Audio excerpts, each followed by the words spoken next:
Well, thank you, everybody. Welcome or welcome back if you're joining us for another great garden conversation. Thanks for being with us today. Our discussion is going to be about freshening up your garden for fall. So for the next hour or so, we'll be sharing new fall color palettes, design trends, and ideas for extending your season with wonderful new varieties that you can plant now. My name is Kathleen Hennessy, and I'm with Monrovia's PR agency, Axiom Marketing. Before we meet the Monrovia team, we have just a few things to cover. We are recording this talk, but don't worry, we can't see or hear you. Your cameras are turned off and your microphones are muted. But we do want you to participate. You can ask questions throughout the conversation by using the Q&A box at the bottom of your screen. We have a few Monrovia team members who are here today answering questions. And we may have time at the end of the conversation today to answer a few live. If we don't get to your question during the event, we will follow up with answers via email. We also have a second way you can participate today. At the beginning of the discussion, we're going to be asking you about your fall garden, and that will be coming up in our poll question.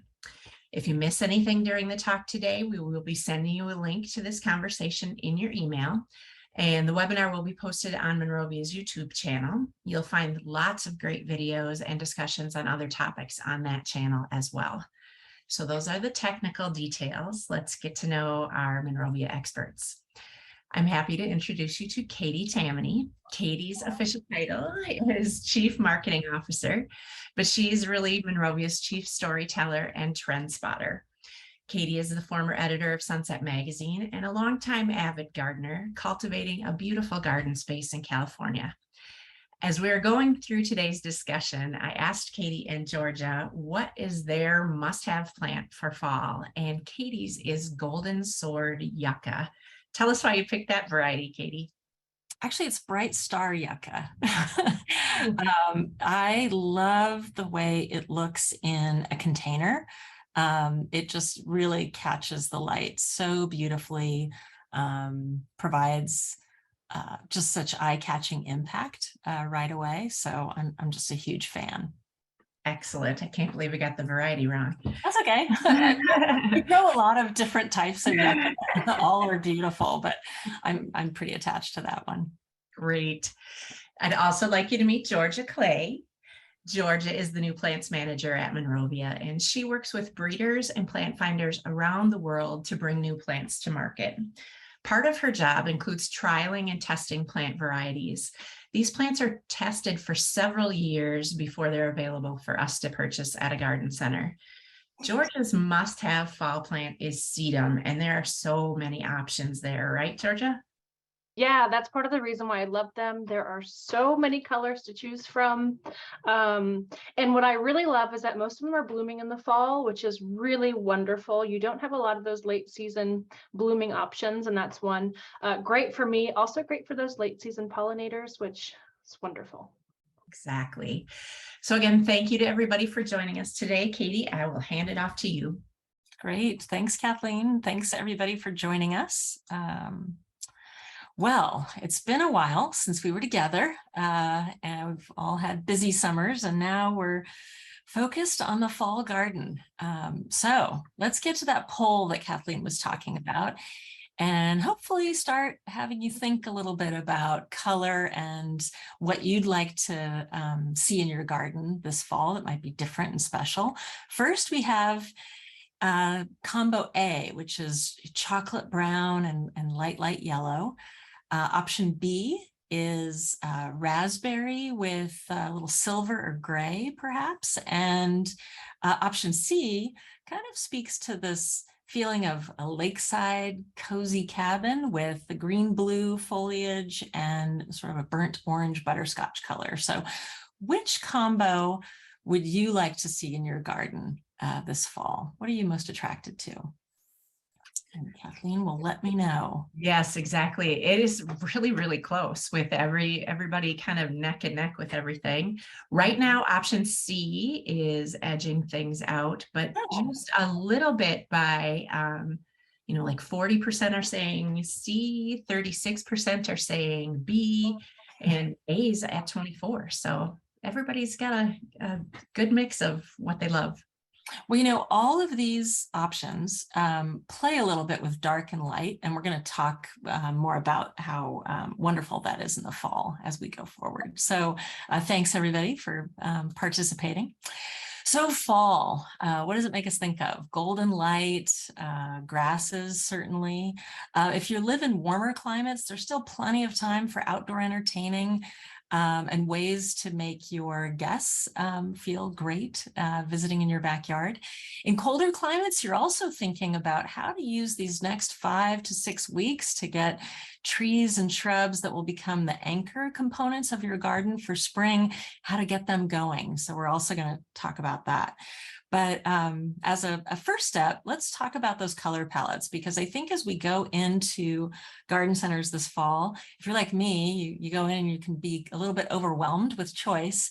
And so we want to give you some ideas to inform your selections as you go into the garden center. So we're going to talk about some color palettes that we really think are exciting, capture the mood of the fall garden.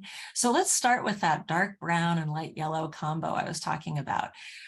You know, a while ago in a previous webinar, I was talking about the trend of dark foliage and bright or light flowers. And in fall, this is a really beautiful modern take on a fall arrangement. I think often we think about pumpkins and mums, which are wonderful choices too, but this is a slightly more sophisticated take on the fall palette. And there are so many plant choices in fall that can fulfill this. I know it was hard for Georgia to narrow this down, but take us through your selections. Oh, it's always hard for me to nail down the plants, but to narrow them all down. But the first one that I chose was Dark Star 9-bark. This is just a fantastic plant for bringing in that rich, deep chocolate color that you're talking about in this trend. If you're looking for a 9-bark with dark foliage, Dark Star is it. It's one of the deepest and darkest you're going to find on the market. And we've looked at a lot of dark foliage Physocarpus. So Dark Star is definitely a winner. And we're pairing that here with the Nitty Gritty Yellow Rose, which brings that beautiful soft yellow color into this combination. Nitty Gritties are more of a sprawling rose, so they're about 3 feet tall by 4 feet wide. Excellent disease resistance, excellent flower power. And, you know, as we're thinking about fall, of those of you in the colder zones probably are thinking a little bit about your first frosts. And a great feature of Nitty Gritty roses is that they're on their own root, which means that for those of you in cold zones where, you know, sometimes roses can die totally back down to the ground in the winter, what reemerges in the spring is going to be true to type, because it's all nitty gritty yellow from tip to toe. So really fabulous trait there. And then we've also paired that with Hypericum, which is floral berry champagne. Hypericum, another wonderful plant, not only for the summer with those gorgeous flowers, but for the fall. They produce those extra large, really beautiful berry. The champagne has that really nice buttery yellow that we're looking for in this combination. And then next down below is a wonderful, I think, drought tolerant combination for warmer zones. So we're looking at Sweet Maroon Myrtle. This has beautiful glossy green foliage most of the year, but then in the fall, it turns this brilliant deep maroon, hints of chocolate in the fall, and then that persists through the winter. And we've paired that with Katie, your favorite, Bright Star Yucca, for that bright architectural foliage, and then paired it with an Echinacea. This one is Sundial Zenith, a really cool, unique new variety. It puts out just a ton of flowers, great, you know, summer all the way into fall in most places. Is anyone else thinking chocolate cake and lemon cake? I'm thinking about that and just kind of, I guess, because it's near lunchtime here. The other great thing about these combos, especially the nitty gritty rose with the Hypericum and the 9-bark, is thinking about bringing bouquets indoors. You know, this is a lovely palette for fall bouquets inside. So another color palette that we asked you about at the top of the webinar was this one, which we call sort of rustic raspberry. And it's using deep, deep pink shades, contrasting that with either gray or silver foliage. Could be Senecio angel wings, could be eucalyptus, looks lovely too, with this idea. And it's a wonderful way to pair really warm, rich tones with cooler tones as well. And there's so many wonderful ways to actually do that in the garden, both in containers and in the landscape. Yeah, and I think the plant choices this time around, all of these would, I think, bear well, both like you mentioned, in containers and in the landscape. We've started with heuchera. Heuchera comes in, like sedum, so many different shades. They're super versatile plants. This Ruby Tuesday is a brand new heuchera that came out this year. It's absolutely beautiful, and it's a perfect complement for this sort of raspberry silvery feeling, because it does have that beautiful raspberry red foliage, but it also has a slight silver sheen overlay, so you get sort of both of those colors at once. Yeah. And then we've paired it with an evergreen, that really beautiful skyrocket juniper, nice and upright with that silvery green foliage, makes a really beautiful backdrop. And then Carly Rose, of course, the great fountain grass, really quite popular for that soft sort of rosy plume that it puts on, and great summer until the first frost. And then down below are hydrangea paniculatas, great for late summer into the fall. Strawberry Shake is a variety that we love. It has really nice sturdy stems. And then the flowers, they start white, but then as we get into the fall, into cooler temperatures, they age to this really beautiful light raspberry pink. And we've paired that with sedum chocolate fountain in this case, which has that really beautiful deep dark foliage, and then it's topped with a brighter raspberry flower. So you get this multiple tones of raspberry, which I really love in this combination. I love sedums in the fall garden, as we've already discussed, but some of these newer varieties are really, really wonderful because not only do they have great foliage color and flower color, but they're also quite sturdy. So when you're looking at new genetics, you're looking at really sturdy plants that aren't going to splay open in the middle like some of the older ones will. And then here we've added that silver color with the Japanese painted fern. Beautiful, beautiful silver fern with that slight raspberry purple hints from the midrib and the stem.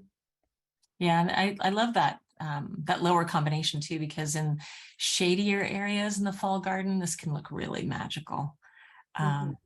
So we talked about that lakeside cozy cabin feel in the fall, and how that informs this combo, which I just love it. There's something cozy about it. And there are a lot of great choices, particularly in shrubs for this combo. So shrub choices that can look really stunning right now in the fall garden, but can also be part of your spring wardrobe, if you will, as well. So take it away, Georgia. Yeah, so we have two combos here. One really focusing on grass and the movement that grasses can bring in the fall, and then one like shrubs, like you had mentioned. The first one, grasses. I really love this Ginger Love fountain grass. It is a really beautiful, I'd say intermediate, about 3 feet tall, and it has these really beautiful plumes that are more saturated than typical fountain grass. So they're going to be more saturated with that gingery burnt orange color, especially when backlit.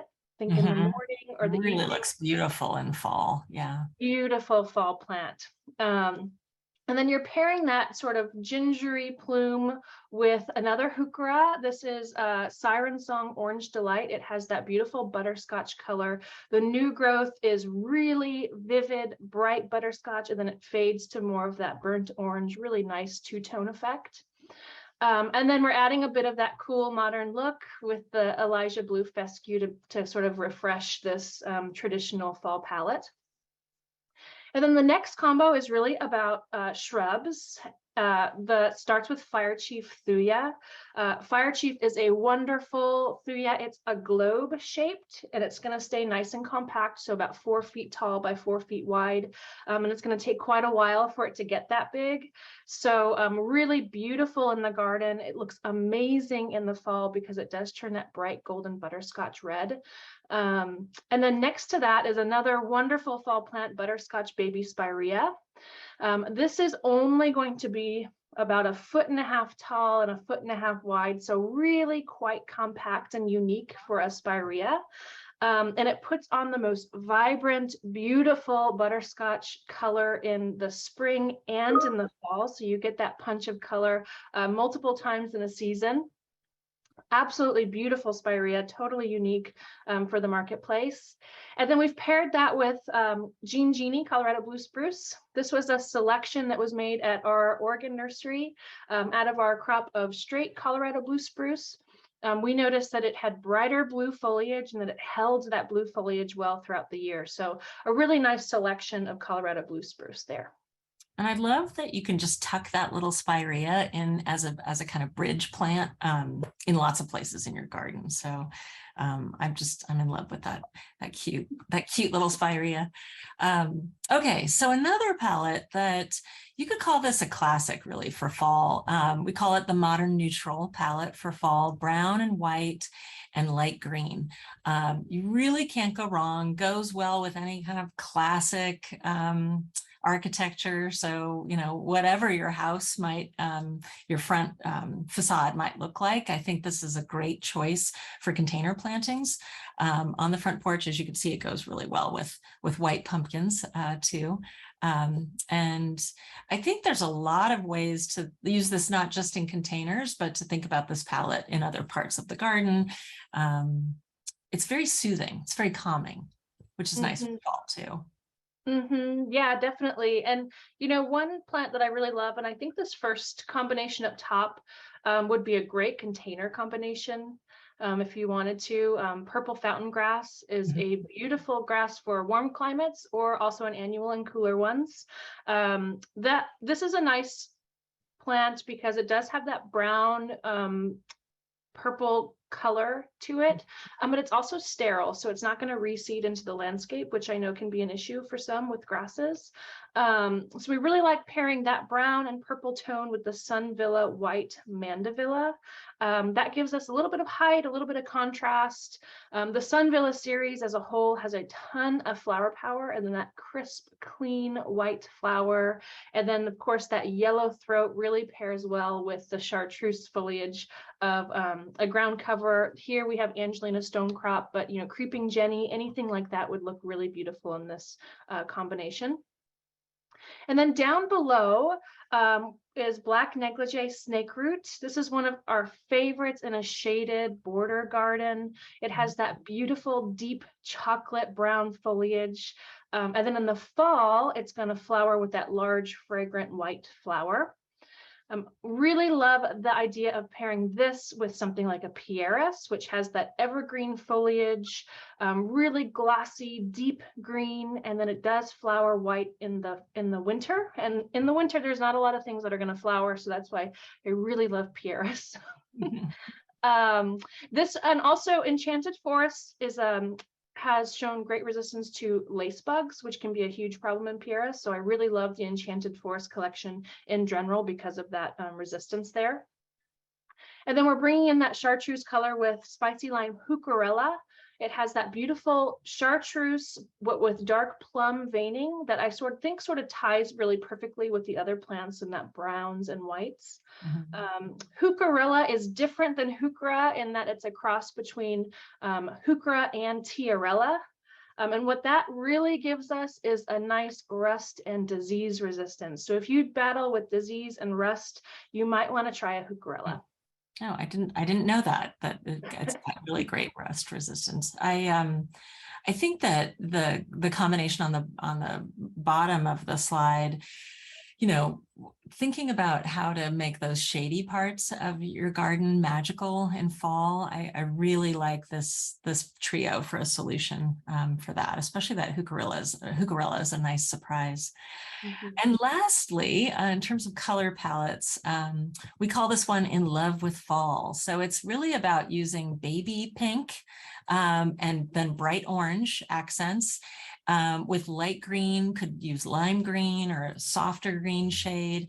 And again, it's kind of a soothing tone for fall, but you're still getting the orange kind of pumpkin effect in there, which I just love. Yeah, this was sort of fun to create these combinations because it was an unexpected, for me, combo for fall that I really ended up liking a lot. So the first one is Limeade Spartan Juniper.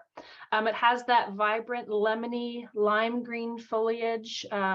This is more of a dense columnar habit. So it's going to be 15 feet tall or so by 5 feet wide and get broader at the base. Excellent specimen tree, really beautiful backdrop to something like this crystal pink sedum. This is one of our newest sedums, and it's quickly become one of my absolute favorites. The buds on this, which you can sort of see in that photo, are bright green, and then they open to this beautiful soft pink flower that's totally covering the plant. It's also incredibly sturdy. It's one of the most robust sedums I've ever seen. I've never seen it even consider flopping or splitting in the garden. It's really, really quite impressive. And we're pairing this here with Crocosmia. This one is Orange Pecco. Just a really nice, super vibrant orange flower. And then the next pairing down below, we are starting with Super Cal Petunia. This is a really beautiful light pink, soft pink color. Super Cals are wonderful hybrids between Calibrachoa and Petunia. So they are annuals. This hybridization is wonderful. It allows these plants to just blow through rain and summer heat, and it blooms continuously through the fall, right up until that first hard frost. So a ton of flower power, great garden performance. I also love that it doesn't have the sticky foliage like you get with a petunia. It has the Calibrachoa foliage, which is great. And then here we're adding this pop of color with the strappy Ogon grass for that lime green, and then the Orange King Bougainvillea. Yeah, that's such a happy, fluttery trio at the bottom. I love that. And I love the Crocosmia has a little bit of pink in it too that picks up the baby pink in the sedum. So I can easily picture that going together. Also, the Limeade Spartan Juniper, we shape those into beautiful topiaries. So if you're thinking about maybe, wanting something a little extra special on your front porch, having a spiral of the Limeade Spartan Juniper, that would look lovely with the crystal pink sedum and, a couple of pumpkins or the Crocosmia. Okay, I'm ready to go to the garden center. But now that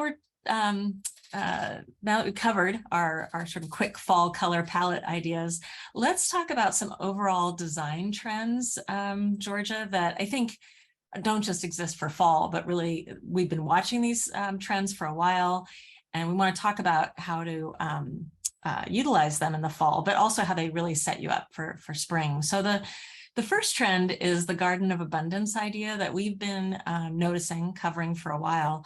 And this is not about growing edible plants. It's not necessarily just growing, pollinator plants. It's really thinking about your garden as this place of abundance, sort of the Garden of Eden idea, super productive.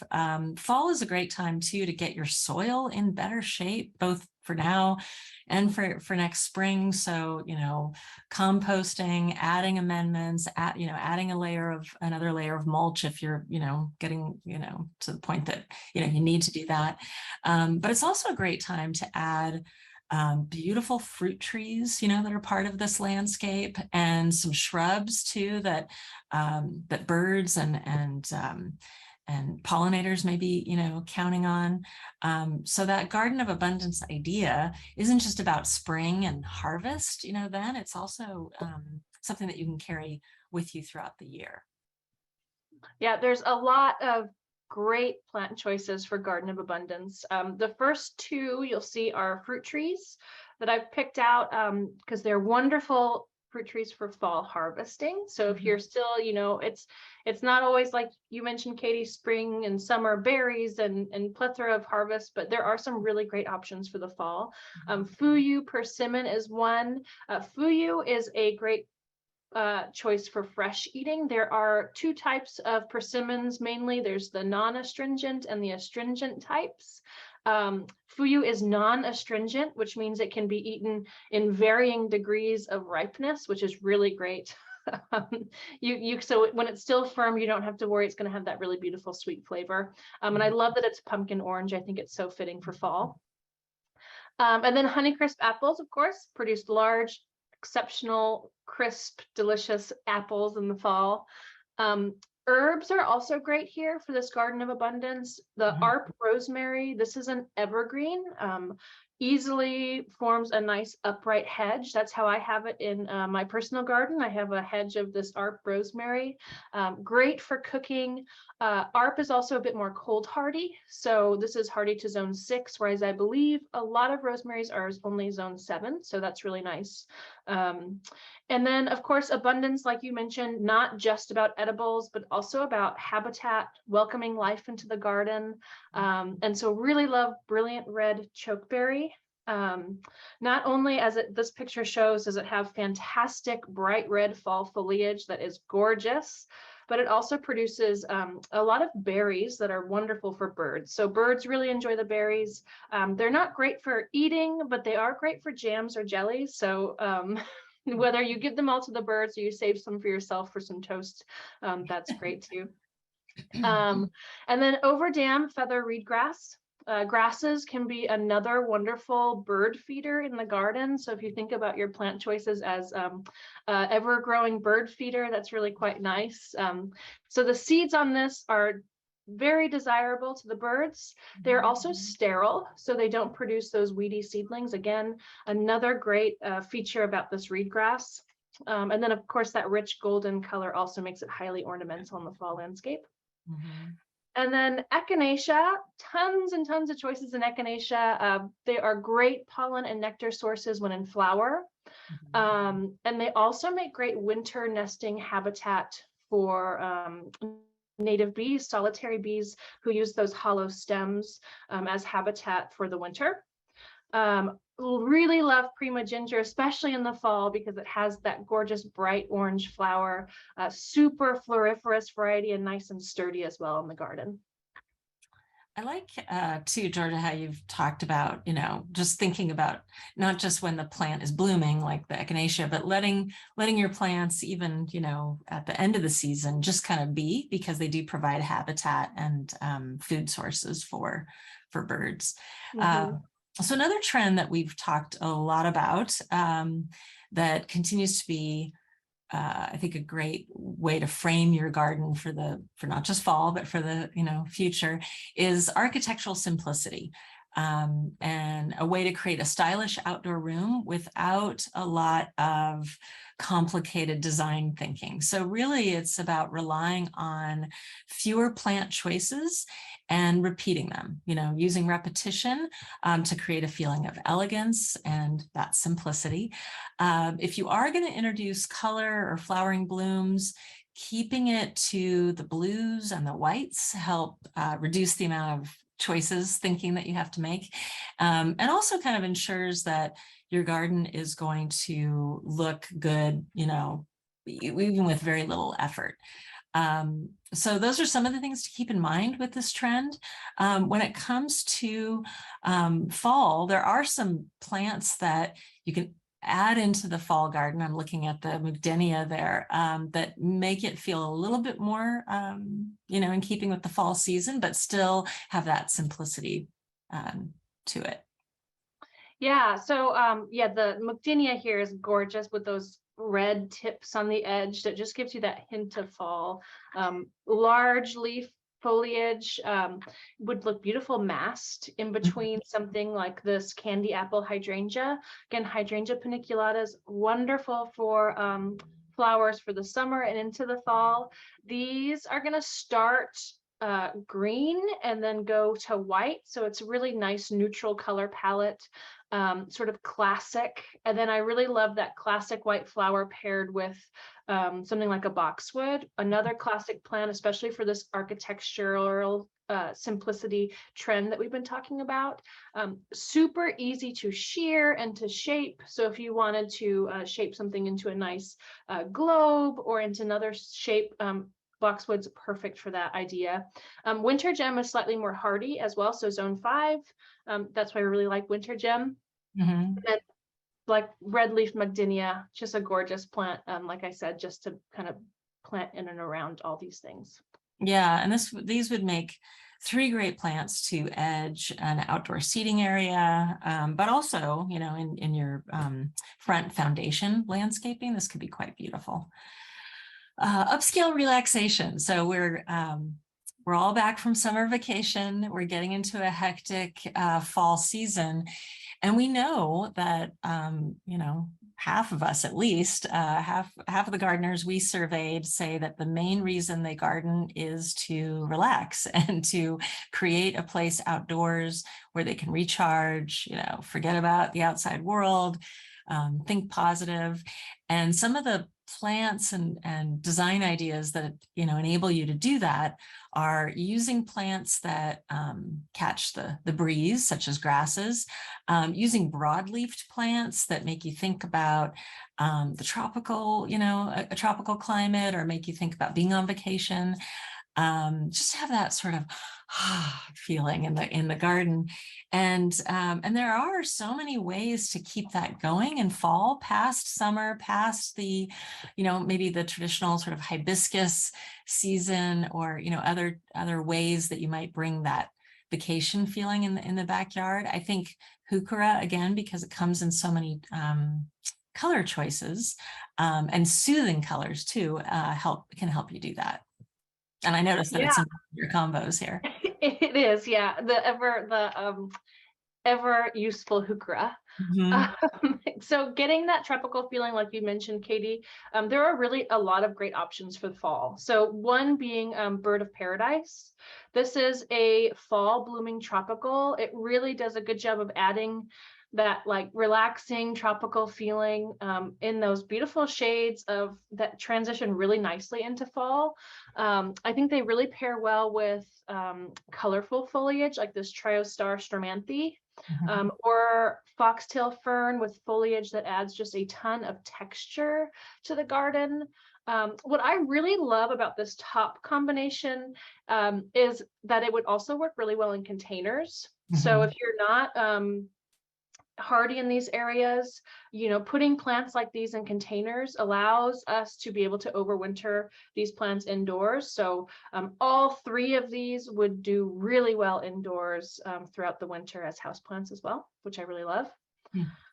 And then the next combo below starts with one of my favorite grasses, is the Black Hawk's big blue stem. You mentioned this idea of plants swaying in the breeze, giving you that relaxing feeling. And this is a really beautiful one for that. And it develops that deep purple, almost black hue in the fall. So a really neat grass for fall interest. And then we're adding heuchera into this conversation because they're super versatile. And the Grande series of heuchera is really quite unique.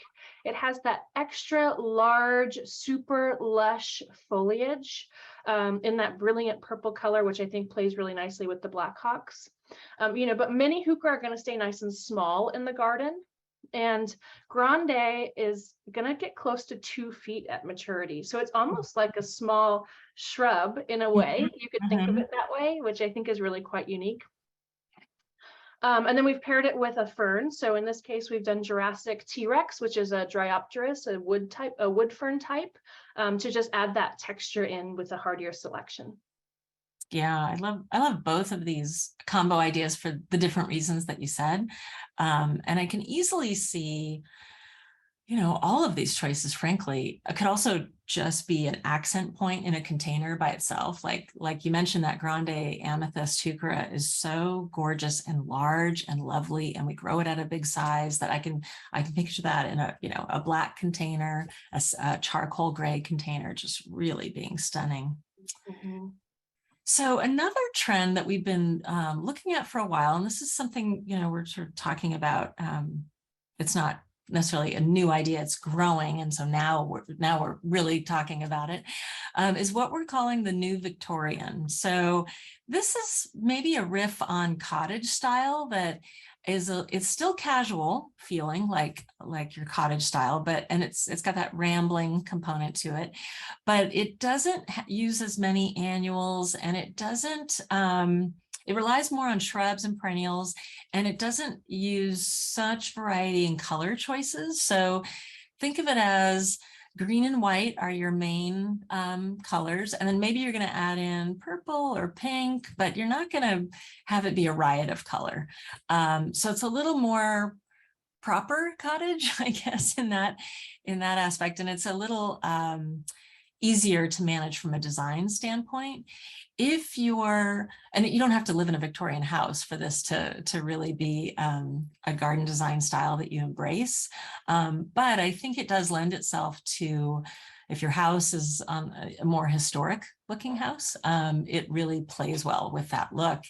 And if you love pathways and benches and white fences and bird baths and urns, this is a great way to bring that look to sort of life. And the plant choices that you've picked, I think they really hit on that elegance that the new Victorian has going for it. And of course, there's a rose involved, because if you're leaning towards a cottage style, but you want to have a look that's maybe a little more refined, I think we've got a lot of great roses that can help you do that. Mm-hmm. Yeah, and I've chosen nitty gritty here again because of that rambling component that you talked about in this. The nitty gritty roses, just they're more sprawling in habit, like we talked about with the yellow one. The nitty gritty white's going to be that same habit, and just really work well with this type of garden. They have the white sprays of flower that are just repeating throughout the summer and into the fall, and they self-clean. They're super low maintenance, very disease resistant, and again, they're on their own root, which is really nice for those of us who sometimes can get things coming up from the bottom that aren't what we want. So really nice to add something like nitty gritty white into this. And then asters, asters are a classic fall perennial. Grape crush is a great representation of what new breeding can interject in this classic staple plant. So grape crush has focused on improving the habit and the flower power. So you're going to get these really large round mounds of foliage, and it's just going to be densely packed with flowers. Asters are one of those plants that tend to lodge or bend over in the garden, and grape crush doesn't do that, which is really wonderful. And not only is the habit and the flower power improved, but the colors themselves super rich, and this deep dark purple is quite lovely. Another plant is Russian sage, another wonderful for the early fall garden. These beautiful sprays of that lavender blue flower and a really nice fragrance, which is also a component of this trend, is this sort of idea of fragrance. So lacy blue is a cultivar that's more compact than some of those older varieties. So it's going to be, a foot to maybe 1.5 feet tall, and is significantly more sturdy. So again, not likely to flop over in the garden, just making things a little bit easier for us as we pack in more things into smaller spaces. If they can take care of themselves and look great into the fall, that's always nice. And then we're mixing up textures here. So we're playing with foliage type, as you can sort of tell from this mix of plants.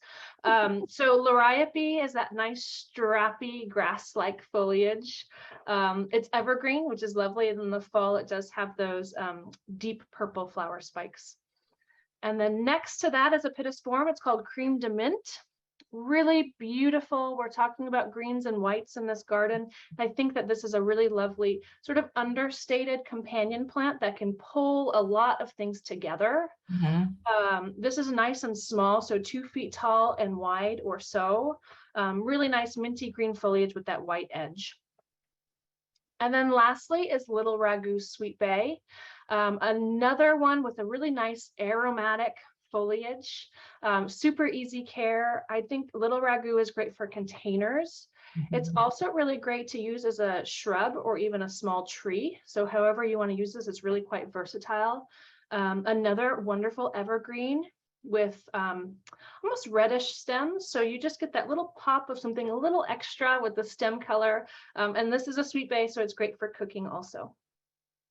So bonus with that. I also think that in this trend, it's also about using plants with sort of delicate or pretty foliage shapes.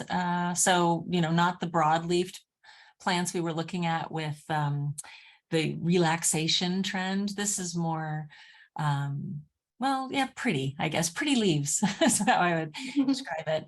And I think the other point, I have planted a liriope before, not really looking closely at the variety, but it just never bloomed. I didn't really get the blooms on it. And so I think when you talked about, breeding really mattering, for instance, with, the aster, I think that's true of so many of the plants that we grow, that it is important to know which variety, you're looking at and choosing. And I think that this liriope has a lot more bloom power, which you definitely want in this Victorian trend.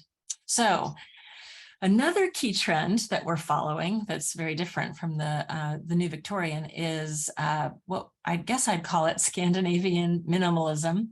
That's just a term that I've come up with, but Scandinavian design, interest in Northern European design has really been growing over the last few years. People, maybe it's because they've been traveling suddenly to those countries. They come back with ideas. I think we've all heard of the Danish concept of hygge, this sort of like happy, cozy feeling in fall and winter. And so that's a part of the idea. But key components of this garden design are the use and kind of celebration of rustic materials like wood and stone, and letting plants kind of crawl over boulders, and using wood decks and decking as a key part of your outdoor decor.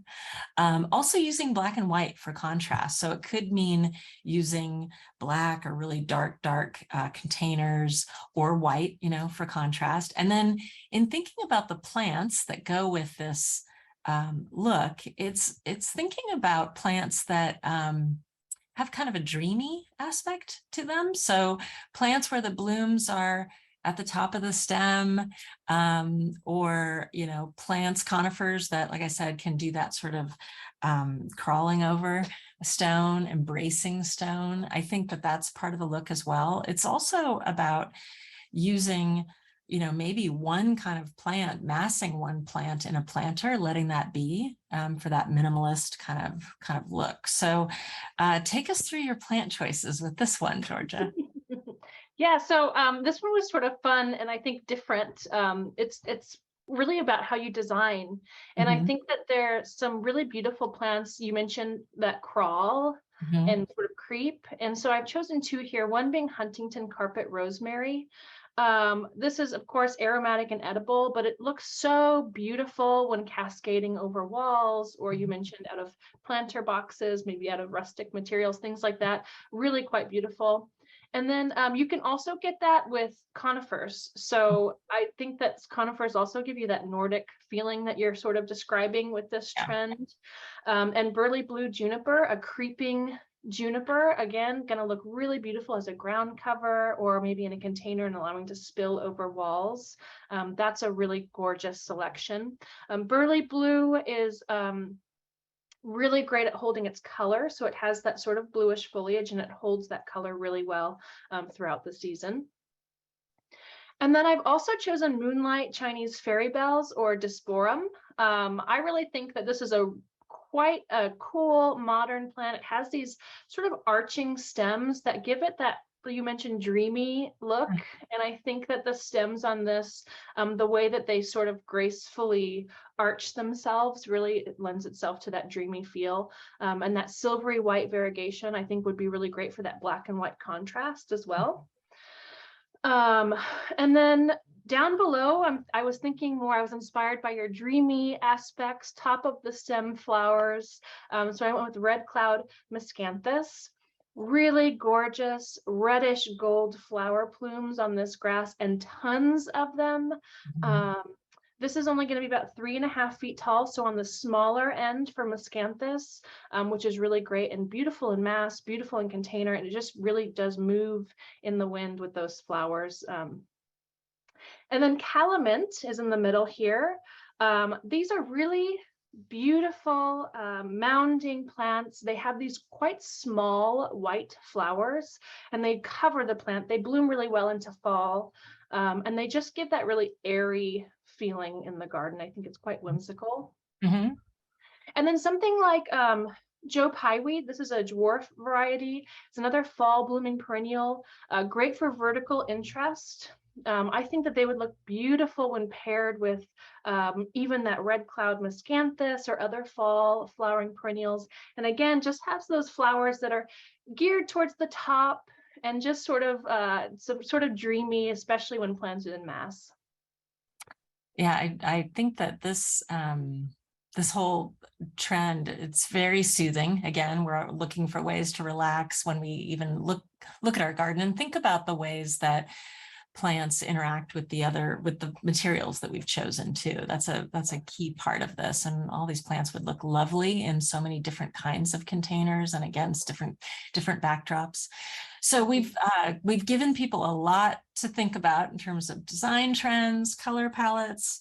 And when you come down to it, fall is such a great time to plant trees, to plant shrubs, to get those foundation plants going for next spring, because also, you know, if you're in the West, it's going to rain, hopefully, you know, in the fall, and get roots established. But it also helps you place plants in your garden at a time before you get all of the sort of frosting of spring, you know, the annuals, the perennials, all the color that you add. It's a good time to get those foundation plants in. So we've been talking about 3 plants that we're crazy about, and that we think it's a great time now to get them in the garden and think about how they can really provide, you know, year-round beauty, but they add a lot right now. So super excited about these 3. Take it away, Georgia. Yeah, so Japanese maple, wonderful for adding that color and texture to the garden that we've been talking about. Velvet Viking is one of our most favorite new varieties that are out now. Highly recommend Velvet Viking. This was first discovered in Minnesota by a landscape designer who noticed that it had been in the garden for like 14 years, totally unscathed, which is really amazing for a Japanese maple. So it's proven to be reliably hardy all the way down to zone 4. Really fantastic. And it's a great size for both gardens and the containers. So it's going to top out at about 3 feet tall by 5 feet wide. So more of a natural growing, lower to the ground Japanese maple that's going to be perfect for those areas that are slightly colder than typical. And then in the middle there is smokebush. Smokebush are beautiful, great for foliage colors and those nice smoky plumes of flowers. They oftentimes get really quite large in the landscape and can be hard to deal with. They can be hard to prune and hard to keep looking really nice, which is why we really love Lilla. Lilla is quite compact. It's going to top out at about 4 feet tall by 4 feet wide, which just makes it a million times easier to maintain in the garden. And it's going to keep looking great if you can keep maintaining it. So really quite a lovely selection there.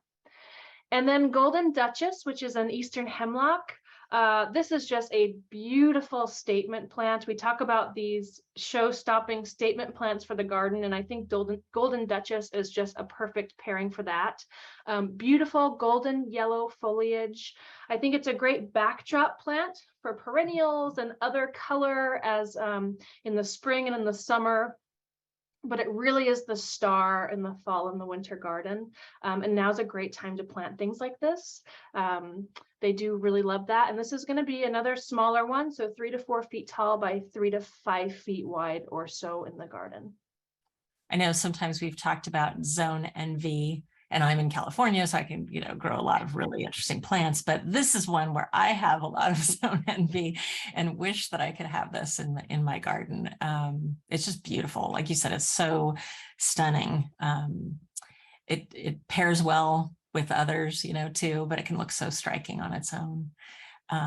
So thank you, Georgia, for taking us through a few good choices for fall, but there are so many. And you can find certainly lots of other good choices on our website, looking at Plant Finder.